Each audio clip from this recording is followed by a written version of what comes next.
नमस्कार। कल भाजपा की केंद्र सरकार ने सीए लागू करने का नोटिफिकेशन जारी किया है।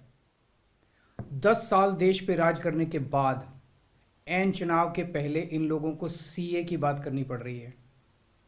अगर 10 साल में कुछ अच्छा काम कर लेते तो शायद आज सीए की जगह अपने कामों पे वोट मांग रहे होते। आज देश के सामने सबसे बड़ी समस्या महंगाई और बेरोजगारी की है। किसी को भी घर चलाना मुश्किल हो रहा है, इतनी ज़्यादा महंगाई हो गई है, कमर तोड़ महंगाई हो रही है। उधर हमारे युवा दर दर की ठोकरें खा रहे हैं रोज़गार के लिए, उनके ऊपर डंडे लाठियां बरसाई जा रही हैं। ऐसे में सरकार बेरोजगारी और महंगाई का समाधान ढूंढने की बजाय सीए की बात कर रही है, तो ये बड़े दुख की बात है। ये सीए आखिर है क्या?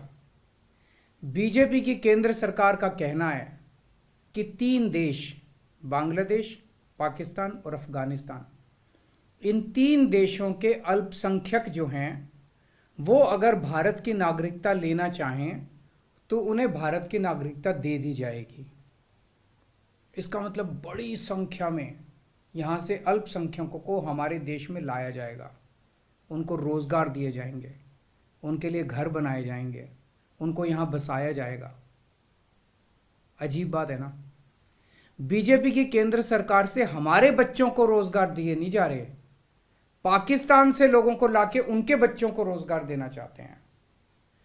हमारे लोगों के पास तो घर नहीं है, भारत के तो ढेरों लोग बेघर हैं, लेकिन बीजेपी वाले पाकिस्तान से लोगों को लाके उन्हें भारत में बसाना चाहते हैं, उनको घर देना चाहते हैं।